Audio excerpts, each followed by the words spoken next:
I'm coming to you from Toronto today. I'm really delighted to be hosting this session. I love the title, An Economics of Belonging. How wonderful for us to be actually communicating that the economy is actually us and it's about us belonging to a place. And we have fabulous guests to come and talk to us about a program, My Main Street, which I'll describe in a sec. But just, I happen to be in Toronto today. I was in London earlier this week, where the weather was also a bit grim, just saying. And Toronto is the traditional territory of a number of Inuit First Nations and Métis peoples, and covered by Treaty 13 in the Williams Treaty. And we continue and home to the Anishinaabe, the Chippewa, the Wendat, Huron-Wendat, the Mississaugas of the Credit, and the Haudenosaunee. And I think the concept of belonging is certainly something that Indigenous communities reinforce again and again and again. And let's have that chat about how we actually understand the economy and businesses being part of our attachment to place. I love this topic and I love the way that it was framed. Today, we're going to talk about a program that COI has been very close to called My Main Street. And it was initiated during the pandemic, funded by one of the regional development agencies in Canada, of which there are a number, and they are federal agencies whose mandates are to strengthen local economies and economic development across the country. And in Southern Ontario, it's called the Federal Economic Development Agency for Southern Ontario. We colloquially call it FedDev. And they were the underwriters of this program, for which we're very appreciative because it's allowed CUI to engage with hundreds and hundreds of businesses and hundreds of communities in two ways, to provide direct cash support to businesses who needed some kind of different kinds of investment to take them to the next stage, to be able to provide more diversity of product or hire new staff or upgrade their facility or invest in some inventory along main streets. And then the other thing that, and certainly during the pandemic, this was very true. What kinds of activities and programs could different affiliate organizations, so business improvement areas, chambers of commerce, community centers, municipal governments could initiate to bring foot traffic back onto these streets? Because we, as I often say, cities are about habits, and during COVID, we lost a number of habits and adopted a bunch of others. And one of them is just we had to get people back into feeling comfortable being in public space and spending money, hopefully, in those shared spaces. So one of the other components of My Main Street has been community activations. And what kinds of forms do those activations take? Do they accomplish the economic benefits and the social benefits that we hope they do? So, and this whole field of placemaking. So, the folks that are going to come on are going to talk to us about their experience with the My Main Street program, and then we'll continue to chat about what the challenges are, continuing going forward, and what are we seeing on main streets now, and what kinds of supports do businesses need, and what can we as individuals and as community members and consumers and business owners and whatever function we play, what kind of role can we play? So just delighted to have everybody here. And please chime in on the chat if you could, and tell us where you're coming in from. You can tell us what the weather's like. If anybody's got good weather today, for heaven's sake, tell us in the chat.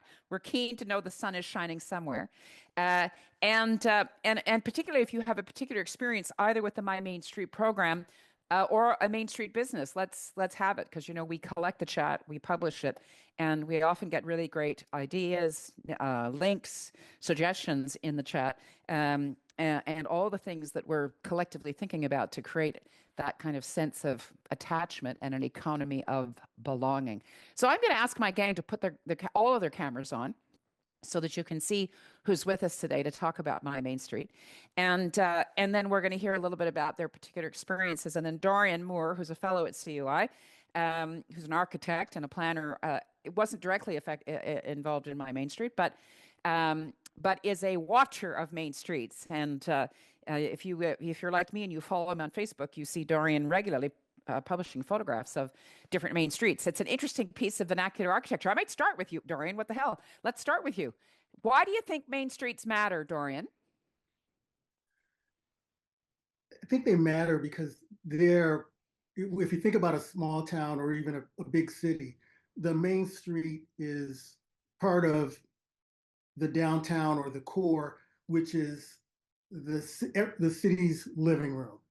The downtowns and the main streets are the areas of a city that belong to everyone, as opposed to individual neighborhoods or districts. And so I think from that standpoint, I think they're extremely important for galvanizing a city. When you try to, for instance, when you think about revitalization of a city or a small town, from the outside, you think about its main street. That's the key signifier on whether a place is healthy or not. And then you spread out and start to look at the neighborhoods. Yeah. As you say, it's a signifier. Um, I think we often talk about CUI has been pretty focused through the pandemic on downtowns and main streets. And I always say, the heart of a community and then the spine of the community. The main streets are a spine, but main streets can also be the heart. When we were developing my main street, and we've done two tranches of that, as they say, two phases of it. And for the second one, we were a little further along at CUI in our research about actually mapping main streets. And if you haven't had a chance, go look at Measuring Main Street. One of my colleagues will put it into the chat. We developed this mapping tool that allows you to see that there are 28,000 main street segments across the country. And one of the reasons that we chose that sort of image of Main Street is because we felt that it's a concept. And I'll be interested if somebody wants to chime in on the chat and tell me I'm wrong, go for it, tell me. But we had a sense that you could pretty much ask anybody, no matter what size of community they lived in, where's your main street? And they would have an answer for us somehow. And as you say, and it works at all scales. Small community, 200 people, a large community, 2 million people. People will tell you, oh, my main street is X. So, and I like your concept of it being a living room. I want to go next to Natalie because Natalie, and Detroit, Dorian, I should just say you're in Detroit. That's where you're Yes, coming in from, right? yes, today. Yeah, you are the poster child for how integrated the Canadian and American economy is in certain cities. You Yes. live in Windsor Live in and you Windsor, work in, work in Detroit. yeah. And So, yep. yeah. Yeah, yeah. And, I always say that we're in the empathy business in cities. We're always reminding each other how we're dependent we are on each other. And Windsor, Detroit is a perfect example of why we need to remind ourselves that at every level in every community, across any border, there are people like you and me and Natalie and Priya and Marky working at the local level to make their communities better, and that those national borders that preoccupy lots of other people to be thinking about don't actually change the affinity that we have for one another. But just I want to go to Natalie next because you mentioned how your main street is kind of like your living room. And Yeah, Natalie, you are coming to us from the the living National room of the Arts, country. the living room of the country, the National Arts Center, Yes. which when Peter Herndorf created that space that you're in, next to that now is alongside the National Arts Center, that was his aspiration. He wanted to create Ottawa's living room. So you're coming to us from Ottawa's living room.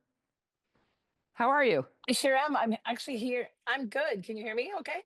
Perfect. Yes, I'm here because I'm at the Canada After Dark conference, which is one of the world's first night, and certainly Canada's first night economy conference. We just, as you know, Mary appointed a night commissioner, so as to not say the nightmare, last year, and this is the first of his endeavors to really bring people together and consider what happens after dark in cities and small towns, and really interesting conversations this morning about rural areas being parts, Ottawa. A lot of people don't know, but the city of Toronto, Edmonton, Calgary, and Montreal all fit into the space that Ottawa occupies. So we have a huge rural area and suburban area and urban area. So I am here, and you could probably hear behind me. There's it's Ottawa Music Week here, so there's music playing, and it really feels like a living room in here. It's pretty amazing, and it is one of those things. If you build it, they will come, and people hang out here and they use it, and it's multicultural and it's beautiful, and there's amazing coffee. If you're ever in Ottawa, Equator Coffee is the place to go. I know But yes, so I am here. I know all about that coffee and I know all about that space. And it's like a covered Main Street in many ways. It really is. This is why Main Streets are so emblematic and important. And if you think of shopping malls, in many ways they were trying, the designers. Dorian, we're going to blame you. All the designers that preceded you that thought malls were a good idea, they were in fact trying to create, and for Canadian climate, it's not a bad idea, a covered Main Street so that you could not have to be deterred by the weather, including on a day like today. So, but it has this magic ingredient of commercial life cultural life, Natalie. That's what you're experiencing in that space. Mm. And all of it together in a space, and fortunately, in your case, covered by the from the Yes, elements because it's on a daily. only 8 degrees in Ottawa today. Yeah. Fun times. But I wore my pink to bring in the sun. Yes, thank you.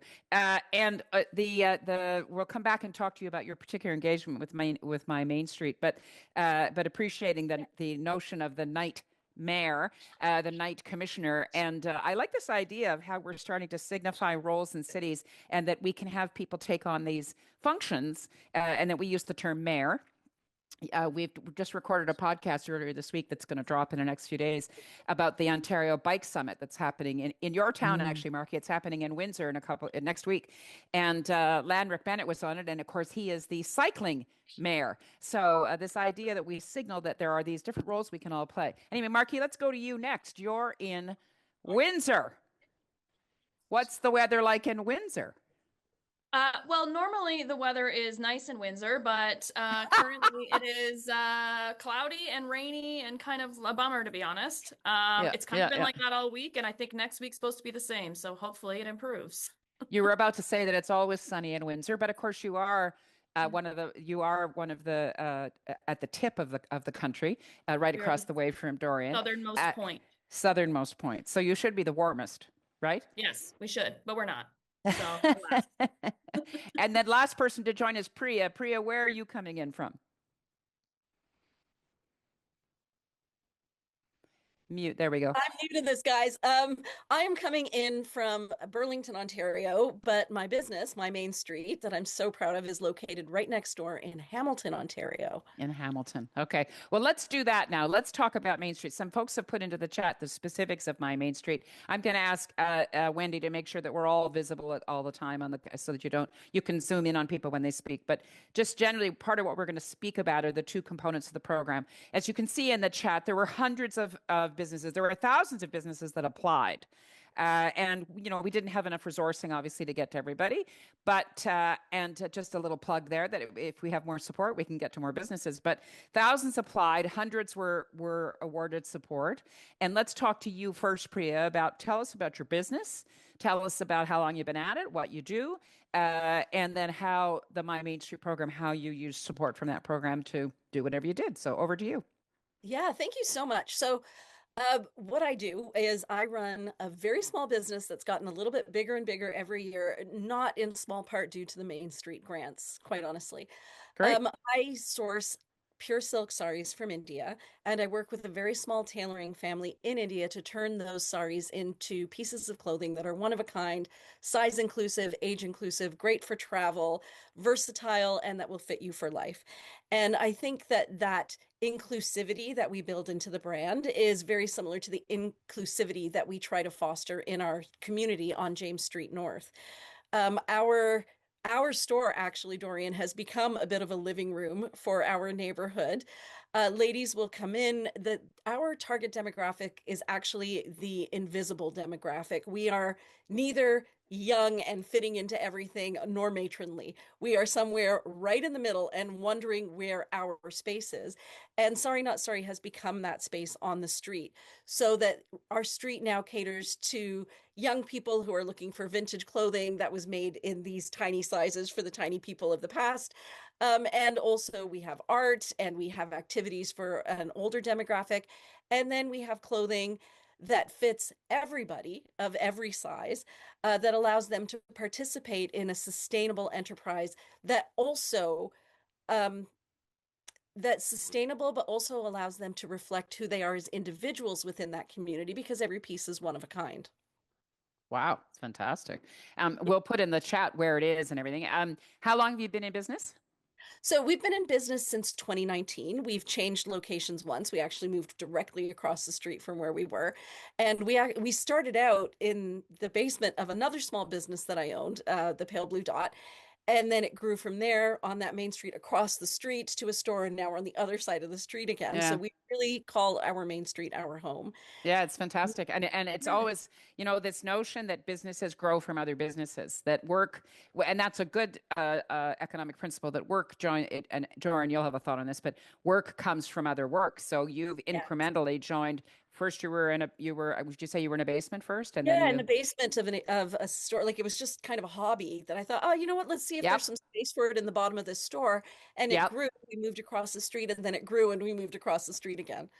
Yeah, So I'm interested in it. I always call this collaborative retail. I feel like that's one of the policy challenges we have to deal with is that often a business doesn't need a full floor plate.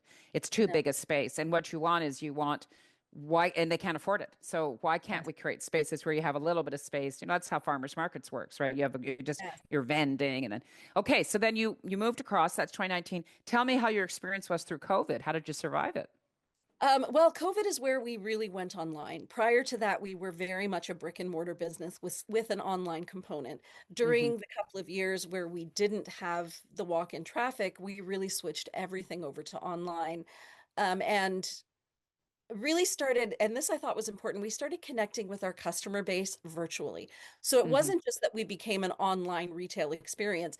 We started organizing opportunities for one-on-one style consultations Ah. so that we could video chat with customers and kind of work them through our collection, which is quite different from other people's things. Like we have 22 styles and then we have an infinite number of fabrics. And so just to get people to wrap their head around this different way of shopping, we were able to connect with people virtually. We started using Facebook Lives and Instagram Lives. And it's funny because it started off as me coming into the store saying, oh, these pieces are so pretty, I need to try them on, turning on a camera and trying them on, to me not coming in one day and customers saying, it's Friday, why weren't you live today? And so I'm like, oh, I didn't even know that was a thing. Okay, Friday. And then I would do it at some point on Friday. And they're like, can you just tell us what time you're going to do it so we can plan around it? So we now have our Friday night lives. They get joined in from all over Canada and the US now. And we record them and people watch them later. They're on YouTube, they're on Instagram, they're on Facebook. But we find that it's really allowed us to connect our virtual community with our in-store community. So during COVID, what did we do? We got bigger virtually, but still remained very grounded in our local community. We just created a local community virtually as well. Yeah, I mean, you really are talking about an economics of belonging. If Yeah. that's what am I doing on Friday night, I'm gonna I'm gonna go into the live broadcast Yeah. from Sorry Not Sorry. Well, and That's it's fabulous. shocking because it's a 2 hour broadcast. And when I first started telling people, they were saying, so people watch you for 2 hours? And I said, yeah, it's shocking, but they do. And I don't think they're watching me. I think what it is an escape into color. Like as you can see behind me, our clothes are all very, very bright. And you Hmm. talk about it being a dreary day, and Natalie, you talked about wearing pink to bring in the sun. People wear Sorry Not Sorry to bring joy back into their lives because it can be a little grueling. And sometimes just being able to throw on a bit of color that floats ethereally around you allows you to elevate above the fray. Hmm. And also because each piece is one of a, yes, I know, I love it. Because each piece is one of a kind, there really has developed a community around it. We have Sorry Sisters now because we can only make 3 pieces out of every Sorry. So people will post into our Swap and Sell group, which is a Facebook group for people who like to shop with us. And they'll say, I just bought this. Who's my Sorry sister? And now people are meeting up. People who've realized they live in the same city are meeting up for coffee. People who live in Hamilton now know each other through the Swap and Sell group or through the chats on the lives. And will say, well, I'm going to be at Sorry Not Sorry on Wednesday at 1. Who else is going to be there? And it really just becomes a community experience. I like to say it's not about the clothes. The clothes are what kind of draw us in um, and remind us about beauty in life, but it's really the people, and it's about sharing the fabulous experience of these fabrics that have had their own journey in other communities because they're all upcycled, that take the story of womanhood from one part of the world into another part of the world so that it can become part of a community feeling of not only do I belong within the group of Sorry Not Sorry and belong within Hamilton, I am a member globally of this piece of fabric that has journeyed. And I really do feel like that belonging comes from the stories of the fabrics. Hmm. I can hear the story line through you. I've had to do a number of media interviews about the closing of the Bay, and because these iconic stores are being shuttered. And one of the remarks that I made, I'm from London, where I was earlier this week, and uh, for us, when I was a kid, the Bay, which was Simpsons at that time, was a destination. And shopping was actually a social experience, right? It was actually, you wouldn't, when I was a kid, I wouldn't say to my mom, I'm going to Richmond and Dundas. I would say, I'm going to Simpsons. And there was a communal experience of shopping. I don't think it's any surprise, Dorian, you're outnumbered here. I don't think it's any surprise that it's mostly women on this call and that disproportionately small businesses are owned by women because we would go shopping and then it wouldn't just be me, it would be me and my friends. And then I'd see somebody over there and say, Marky, why are you buying those shoes? I wouldn't even know who you are, but it was a social experience, right? And so I think so I was just going to follow up with one more question to Priya, and then I'm going to come to you, Marky, which is, were you tempted after COVID, or during COVID, were you tempted to close the bricks and mortar store? I would prefer never to have to do that. I feel like Sorry Not Sorry is about connection. And as much as we can enhance that virtually, we really want to be a place where you can touch fabric and meet people and share ideas. And I don't think that can be completely replaced by the virtual experience. So I would always love to, I think it's important to have a retail hub and like a brick and mortar. And we have people who come literally from all over the country. This Tuesday, one of our customers from Edmonton is coming down and she's planned her vacation around our store. We have people, I'm not kidding. Like it's, sure. There's going to be a and, sorry. Listen, I'm waiting for the tour, the Sorry Not Sorry tour. Tell us why you applied to MMS? What was it you needed to do that MMS made possible for you? So our building is very, very old. Because we're on a very old main street, our building dates to the late 1800s. And different owners of the building have done what they can to update it, but there's always something else needed. So what we got from our most recent Main Street grant was for our local customers, we had fans installed because there is no air conditioning. Yeah. And so especially our demographic really needed the breeze. And then yeah, it was crazy. Women of a certain age are nodding. Yeah, yes. and that's why they were going for the silk, because they're like, I can barely keep, cool. At least the silk is moisture wicking and the air flows through it. And then what we did in the basement is we finished it off a little bit more than it was and created a studio. So instead of just setting up our cameras in the middle of the store, we now have a studio that we can set up that's got nice lighting and great. A great camera and microphones, so that when we do our lives, which are now going to about twice a week, we actually have a place designated to do them. So it doesn't seem quite so amateur. So it was able to take you to the next level, which is exactly what you want this kind of support to do. Okay, Marky, you've been patient there in freezing cold Windsor. Talk to us about the business that you run and how long you've been doing it and what you do. And then we can talk a little bit more about what My Main Street was able to make happen for you. Go ahead. Yeah, for sure. So my business is called Timber and Plum, or some people know it as Timber and Plum Kitchens and Cabinetry. So I'm a designer. I design, supply, install custom cabinetry. I don't physically install it myself. I have installers who do it for me, obviously, because I have nice nails. But yeah, so I started that business in May of 2018. So I actually just celebrated my 7-year anniversary. I started the business when I was 25. I actually moved to Windsor the day I started my business, and I didn't know anyone here or even have a single client here when I moved here to start my business. So some people are like, well, that was a little risky, but I knew it's what I wanted to do. And my husband at the time was living down here. So we ended up buying a house and setting roots here. And we love the area. So if you're ever looking for anywhere to travel in Ontario, come to Windsor. It's kind of cool. So I started my business during kind of before the pandemic, and then basically started getting a good client batel base, figuring out kind of who my clients were as a 25-year-old business owner, and kind of setting roots. So at first I was just a mobile business. So I would go to clients' houses. And then in 2020, I decided to dive into getting a space. So I have a showroom, which is where I'm sitting now. It's about 800 square feet. It required a full renovation, but the renovation of the space allowed me to meet clients here. So I have an actual kitchen and other areas in the space to show clients of what the products I offer and kind of what we can do with their spaces. But as well, I host workshops and networking events here. I'm also the co-chair of our Old Riverside BIA, which is one of the BIAs within Windsor. And yeah, it was just like my business started out as like, I just kind of want to design for customers and give them a really good experience when they're doing a renovation. Because if anyone's ever done a renovation, they know it's very stressful.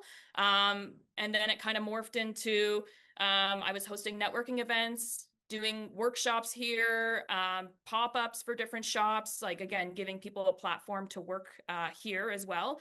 And just kind of kept going with it. So it's so interesting, both of you, just as Priya was saying, that these are social businesses. They're, it's a relationship based thing.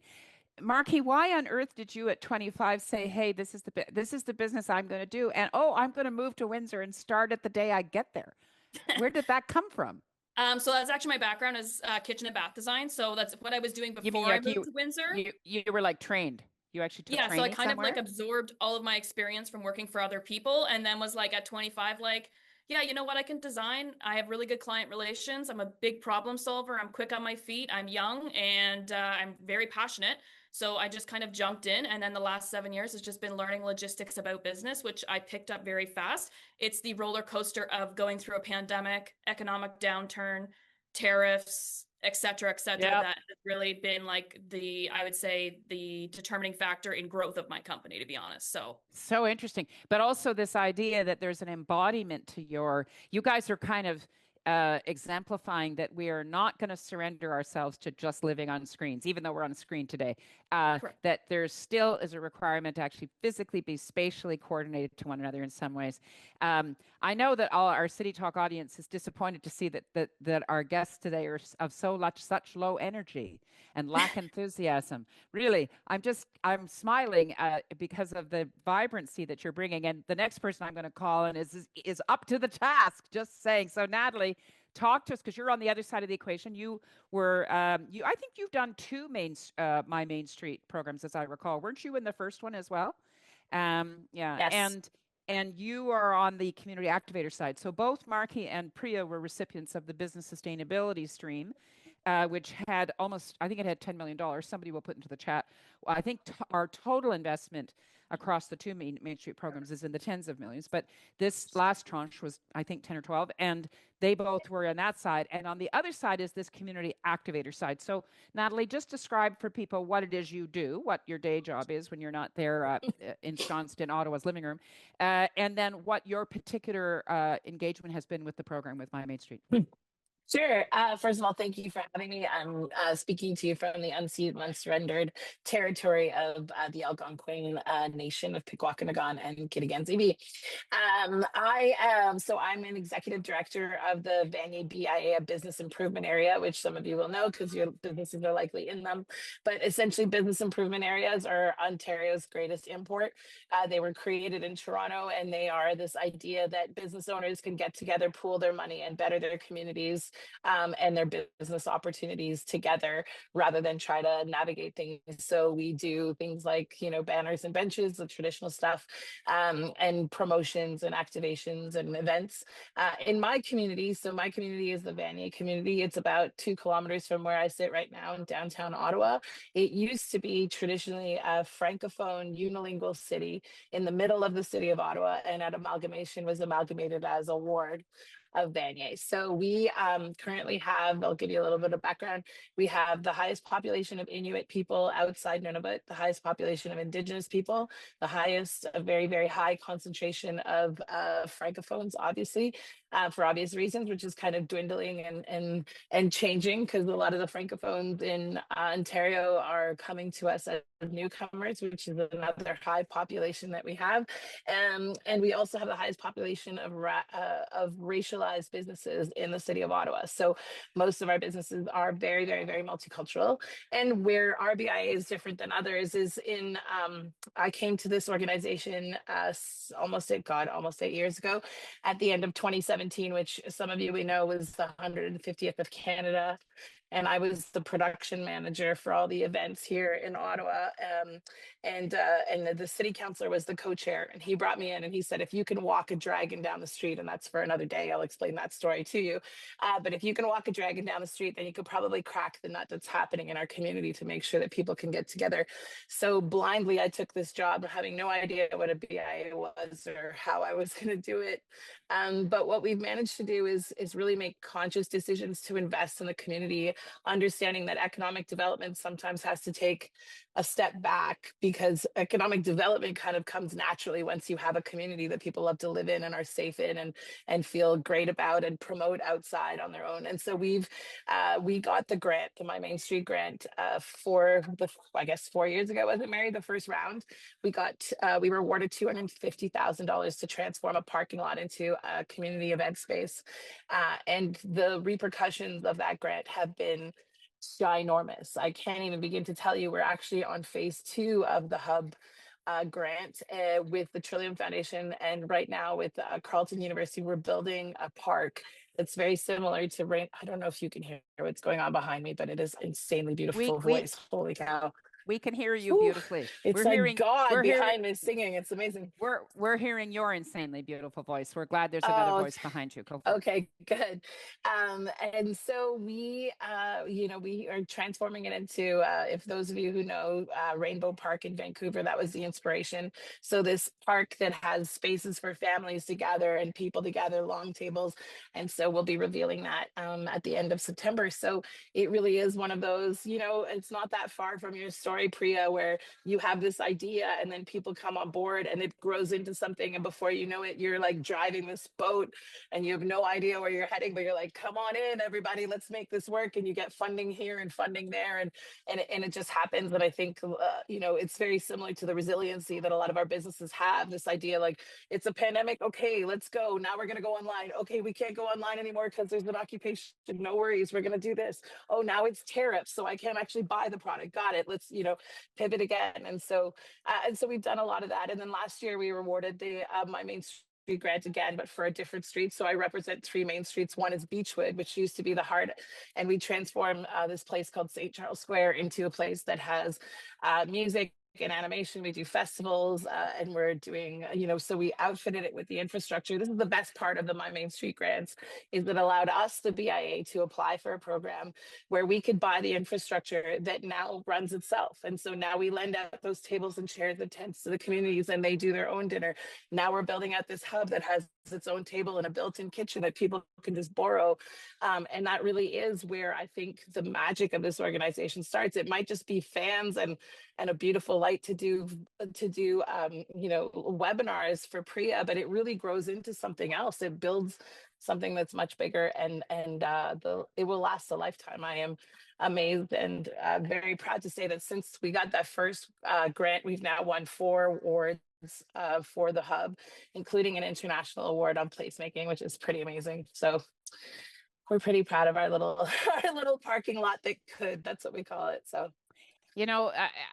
Thank you, Natalie. And all of these, I'm sure that in the chat, if you chatters, don't let us down here, post some examples you've got of these kinds of investments that can be fairly modest, small things that can actually catapult into something big, which is wonderful. And as you suggest, Natalie, has a sustaining impact. I always want to encourage people that when you're looking at a street or a neighborhood, Dorian, I'm sure everybody should come on and open your mics so that I'm not going to have to say to anybody that you're muted. We can't hear any background noise behind you, so okay, don't worry. Keep your mics open. Dorian, one of the things that I always want to encourage people, I know you have this sensibility, is that when you look in a neighborhood or a street, to not see the deficits, but to see the opportunity, right? And so when I hear Natalie say, we got resources to convert a parking lot, this is true of downtowns and main streets across the country.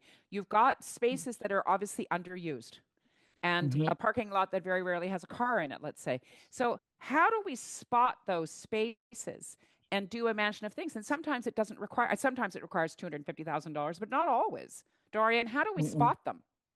Well, the way I look at these things is, first I'll talk about my motivations behind looking at retail. So full disclosure, I am a partner in a number of retail ventures, most prominently a brand called Pure Detroit that deals in products by Detroit artisans and products about Detroit, and in a number of cafes and other entities. So that kind of frames my passion towards these retail as something that can help generate the activity and the understanding of this living room space that I talked about. Yep. The other thing that frames how I think about this is I look at the street itself, Main Street, but any street in general, as our primary public space, Yep. at least in North America. We've got parks and plazas and all of these things, but the key public space is the street itself. And so when you think about the street and you flip the script from just thinking about it as a place for transactions, right? You think about it as a place to gather, a place to be in, then you can start to spot those opportunities, whether it's a vacant storefront that becomes a pop-up or becomes a gallery showcase, or Yep. or it's an empty lot that is transformed by just dealing with the idea of hiding cars through plantings or structures that mask the undesirable elements. So you have to think of the street as this major public space, and then it starts to open up all of those opportunities. Yeah, I mean, and we have a bit of a fight here because main streets. I often have to remind people, that the street existed before the car did. Exactly. Streets have existed for hundreds of years, and they may have been a dirt path, right? So, and as you say, the largest chunk of public space in any community are the streets, and as you say, Dorian, they belong to us. So, how we can create more and more of an approach that shares these streets? I'm interested in the case of Priya and Marky, and I'm sure Natalie will say this, but have you found that it's effective to pull your business out onto the sidewalk? Yes, I'm going to pop in here, Marky, Yeah. because our street actually has an organic event that happens on the second Friday of every month. It's called Art Crawl. And so that is when the entire neighborhood takes all their little arts and crafts that they've been working on all winter long and sets them up onto the sidewalk. So the sidewalk has become a really important element of our street, not just for the storefronts, but for the community. And then, of course, we have Super Crawl on our street, which also opens things up in September, the second weekend of September.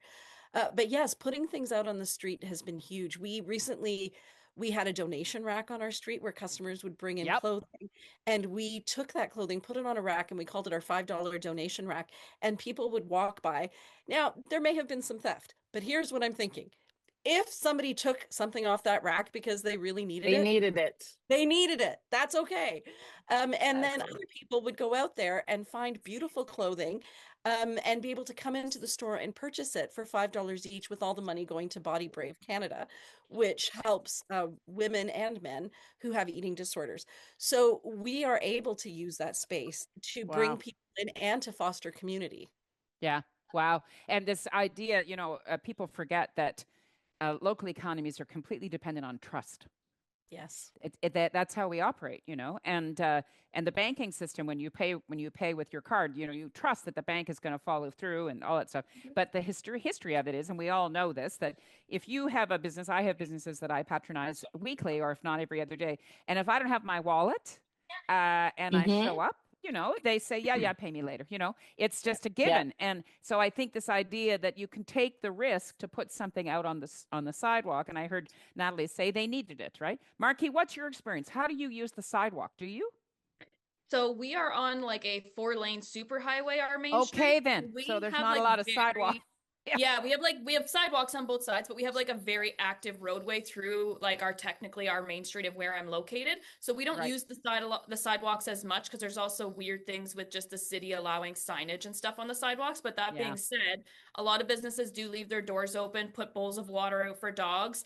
And I have the opposite effect. I'm not like a retail shop where people can come in and buy stuff. I'm more of like come in, say hello, look around, maybe buy a kitchen from me 5 years down the road. But that being said, some of our businesses have the most beautiful products in their front windows. We have like an open or a turn on lights policy at night where we encourage people to leave some sort of light on so people can look in. Window shopping. Yeah, which is a huge thing because we have a ton of walking traffic in our area because we are in such a vibrant, family-oriented neighborhood. So I leave my lights on at night, especially the ones over my island in the front. And to be honest, the majority of my business is people walking by at night and then coming back, on the weekend or another day or calling me and saying like, "Hey, I looked in your window that night. Your shop's beautiful. I would love to chat with you about a renovation." So yeah. Yeah. It's interesting, eh? Yeah. I mean, go ahead, Natalie. I'm sure that's been true of the activations you're doing. You're trying to, I mean, Yeah. communities need to be porous, right? It's one of these principles that we have that you want. Yes. And I think so the store becomes the inside, the outside, the street, the sidewalk, the backyard, whatever it is. Your activations, I Yeah. think, are all about that, Nat, right? Yeah, so like when we do the music at the St. Charles Church, the call to action is go get takeout and come and eat it with us. This idea that you go Huh. into the stores and you come out of the stores. And so that is, 6 to 8 every Wednesday night. And this year, every Wednesday night, we're very excited. And that's the other thing that these grants do is they allow you to test something and see if it's going to work. And then when it works, you have that proof. So with us last year, we got, I think $75,000 to do the St. Charles Square test. And when we started putting out musicians, and magically 100 people would show up every Wednesday night, and they arrive at 5:59 and they leave at 8:01, and they go and put their kids to bed and everything else. And so it really is this outside in. The other thing I think about is when a lot of BIAs, they'll do events and then they bring in food trucks and they do all this stuff. We have actually closed that. We have said our activations are happening and it has to be the store that's there. If your store isn't on our main street, we aren't letting you in. You can't pay us to come Huh. and sell your food. We're here to Huh. support and so what we've created is Jacobson's, which is like this gourmet sort of grocery store. We create the Jacobson's Bistro, and only that day do they make little cheese charcuterie, cones, and then we invite our other businesses to come, and then some of the restaurants that may just be on the periphery, we set up a food court on St. Charles Square for them to come and sell their pizza, sell their pasta, sell their things. And so we really do encourage that way. So we're not bringing in something external and using their money to bring in competition. We actually let them have their say. The other thing I want to say is that, spaces can look very different and main streets can look very different. And Mary, you'll know about this because I talk to you about it all the time and I have it in your calendar this year. But one of our biggest events of the year is our dinner in the cemetery. The cemetery on our main street, it happens to be the National Cemetery. So it's an older cemetery. It's not, we don't do it in the section where people have just passed, but people have passed hundreds of years ago. And we sit 200 people down at one long table.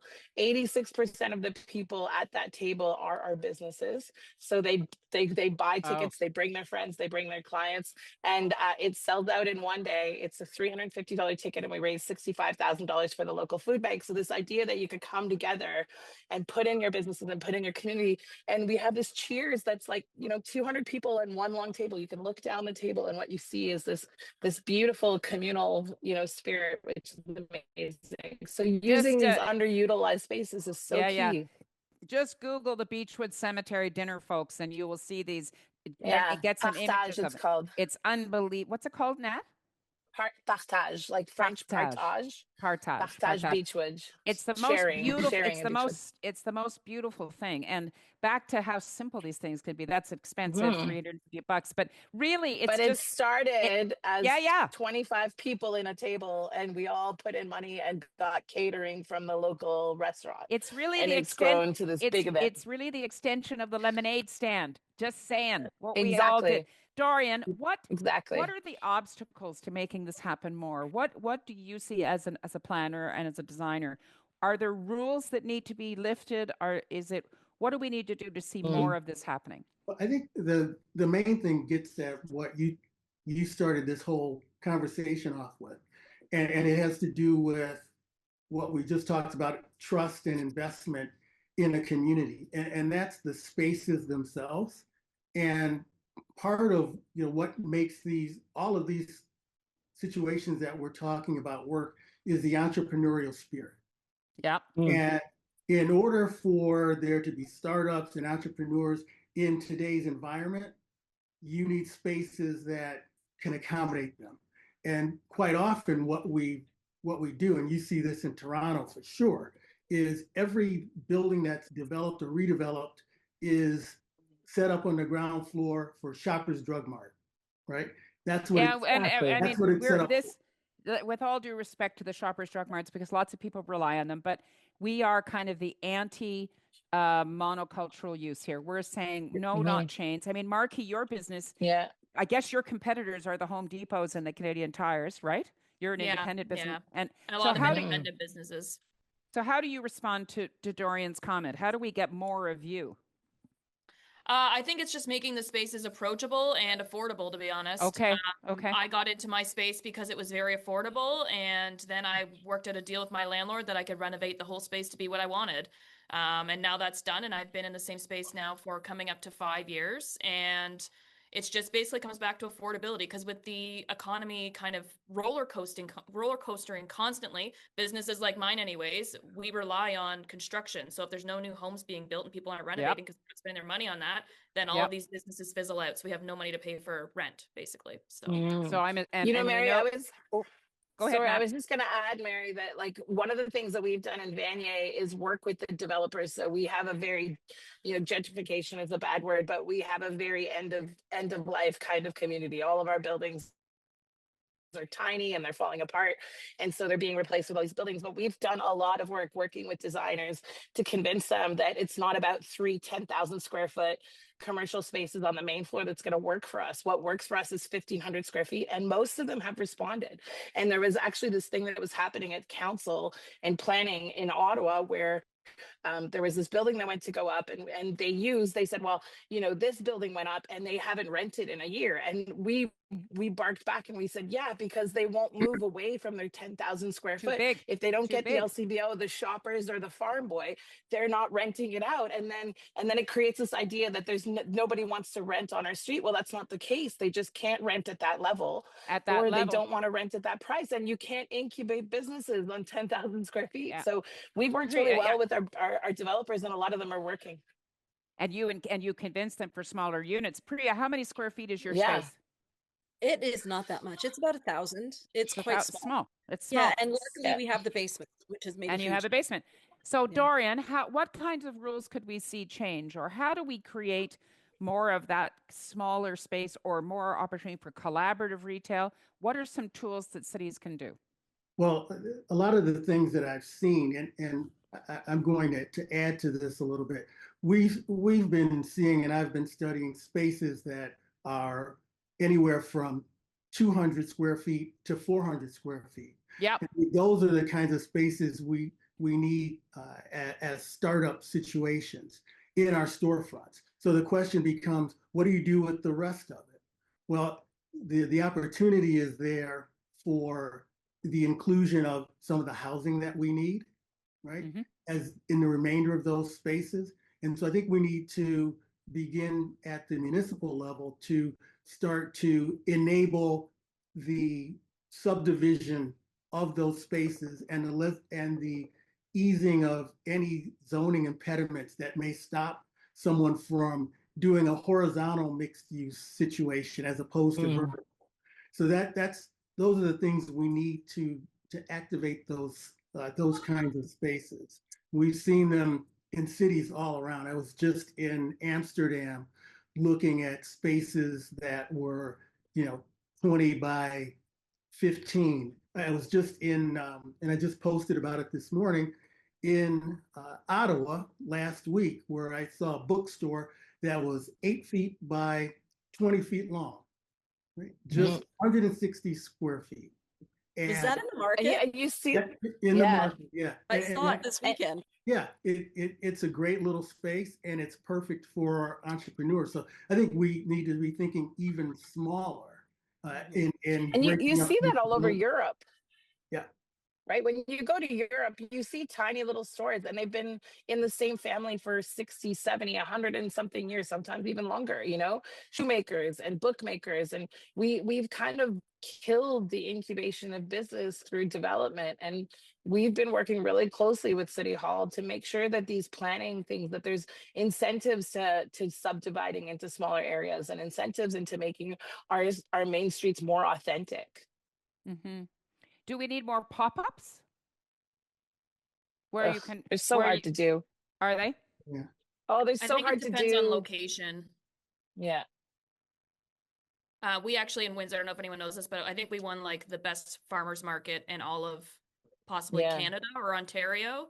And our farmers That's market, when I beautiful. first moved here, was small. You know, it was like 20 vendors, and now they've grown it to like, I feel like it's like at least 50 vendors, and then they have a whole section that's like even like pet-based businesses. So if people want to walk their dogs, it's very walkable. They let multiple vendors of the same thing come in. It's just everybody's kind of got their offering and their table and their spot, and they come every week, and it runs from like April to October. So farmers markets and stuff like that, big festivals, we're actually getting at Tecumseh's farmers market as well. So that does really well down Is here. that the farmers market too that takes all the leftover produce and it gets donated through this amazing social program? I'm pretty sure that's in Windsor too, where anything that's left over at the end of the day gets taken up by an organization and then redistributed into boxes and given to, I mean, it's the most beautiful thing. I'm pretty sure it's that one in Windsor. Love it. It could be, yeah.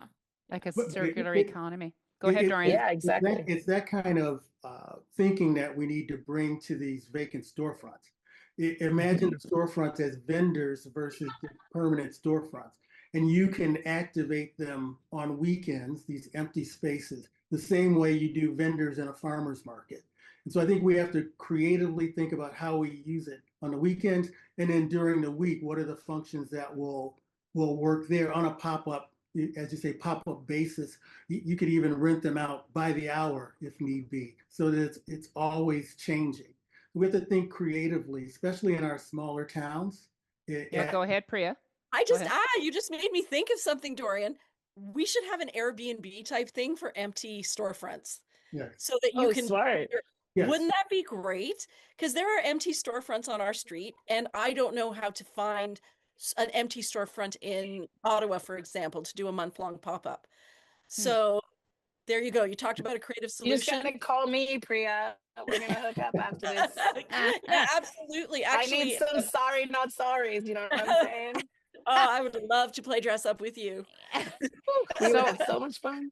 This idea, though, of temporary uses, I think that's the other thing, is that sometimes the commitment to actually renting a space, taking a lease, it becomes The such a big insurance, the deal. legality, Insurance, the building code, and like it's. We've tried to do it, and everybody goes, "Pop-ups are so easy." In Toronto, they're easy because your legislation allows you to do things that are, like in Toronto, you can go into a restaurant where the roof is exposed and the walls a bit cracked, and that's in Ottawa, you would never be allowed to open that restaurant. You would never, there's all these weird restrictions. And so it just becomes very challenging. Just to say to our listeners who are across the country who are listening to all these great experiences from Southern Ontario, it's because the My Main Street program was taken up by that one RDA. We would love it if My Main Street was across the country. So if let's hope it's coming to a town or a city near you soon, if the government is listening and appreciates the potential to build the economy from the ground up, which is what all of these folks are talking about. As we sort of round the corner, small investments can have massive impacts.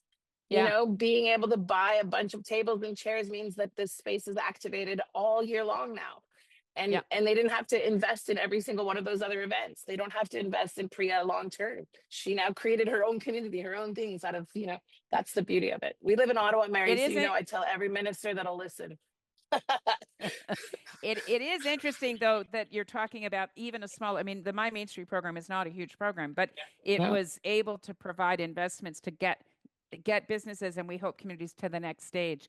As we finish the program, we've got a few more minutes, and we're talking at a national level about reimagining the Canadian economy.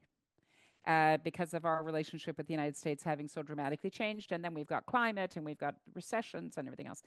Thoughts from each of you in terms of what you see 2025, 26 being in terms of your focus to nurture Main Street economies. Priya, and your own. Priya, Marquis, Natalie, and then Dorian. Priya. So we have a huge client base in the States, and we have been affected by these tariffs, not in terms of our products, which are ethically made in India and haven't been tariffed yet, but we do carry a number of Canadian brands that ethically produce their products in China. And unfortunately, we've just had to pull those off the website for our American clientele. Just because the tariffs are astronomical. And what we've done as a pivot is we've increased our advertising to Canadians. I mean, we always were, but we've increased our advertising there. And we're also branching out into Europe and Australia now with our advertising, trying really hard to pull other countries that share the same demographic. but yeah, it's definitely posing a challenge. I feel like I know more about tariffs than I have ever thought I would need to know ever. It's insane how I read these documents now. Well, and it puts a challenge for a business like yours that's dependent on a source product coming from somewhere else. And we work in that global environment, so we appreciate that. So people, and it's making consumers much more knowledgeable too, Priya. They're looking at labels and yeah. Absolutely. Marky, what about you? I think Windsor is just a growing city. I think we have a huge house shortage down here, especially affordable homes. I know a lot of people who can't afford to buy a home because the homes that are being built are like $1.8 million. And to be honest, like I'm not even able to afford that. And I mean, Right. my husband and I, we kept our small house and it's the first house we bought. So I think it's investing in more affordable housing for people so people can get into a house and then move on to the next level. So when my clients are coming back around and they're getting into their next home, they're able to renovate and kind of keep things going. So that way the next generation is able to take on those smaller, more affordable homes. Yeah, yeah, and the incremental nature of that. Nat, what about you? I think we're going to have to start doing on a local micro level what the prime minister has started to do on a national level, right? Remove the policies and all of these red tape things that prevent us from actually creating ourselves, create this opportunity and take risks, right? We're going to need small business to take risks. We're going to need people to get out there and open those stores and open those coffee shops and those law and law firms and design firms and really take that risk. And so whatever we can do to help entrepreneurs do it. And, back to the My Main Street, $10,000, which was the initial grants that went directly to businesses. We had 10 businesses take them up. And that's huge. It made a huge difference. We had a butcher that got a saw that he could never buy before. And now he can sell all this stuff. So it's all these little investments that the government's going to make that's going to allow people to take risks and then get out of their way, get the policy out of their way so that they can do what they do best. Dorian, last word, West and best. Dorian, last word to you about getting those policies out of the way. What do you think what are you going to be focusing on this year? Well, I'm going to be focusing on looking at more of these retail spaces, but also I would encourage, being the American here, I would encourage Canadians to look inward, based on recent events, find out what's special about Canada, what's special about your local area, and focus our energies on nurturing businesses that represent that and can create something special that they can give back to their own communities. Wow, you guys are just great. Look at us go. Look at us go. I think we've got to start the My Main Street CUI road trip, and we're all going to go. We're on our bicycles because we don't want to use cars or whatever, but we're going to get ourselves to each of your communities and hang out in your beautiful retail space and shop with you and shop with your neighbors and have an event on the sidewalk and make sure that the municipal rules are removed so that we can celebrate an economy of belonging. Thank you so much. Thank you so much for joining us. Thank you, Mary Rowe. We have another one a week from today. It's going to be about a key anchor on Main Street, which is the future of spaces that faith communities have built, churches, lots of them closing. So tune in here a week from today to hear about that. Sacred Spaces, Civic Value. Natalie, always great to see you. Back to the we had a request about more programming about night mayors, night commissioners. We'll do that subsequently. Let's do it. Marky, I'll great hook to you up meet with Mathieu. Yeah. Great to meet you, Marky, and the renovation and new construction business in Windsor. Let's hope it booms. Priya, we're all coming for a sorry. And Dorian. I'm coming this weekend, Priya. I'm in we're all Toronto coming. this weekend. I'm stopping in. Good. Definitely. Okay, and Dorian, always great to have your sage advice and broad perspective. And if you're on Facebook, folks, Google Dorian. You'll see his post there. It's a really great opportunity to learn. Thanks for joining us on City Talk, everybody. Great to see you. Thank you. Have a good one. The warm weather's coming. Bye, les amis.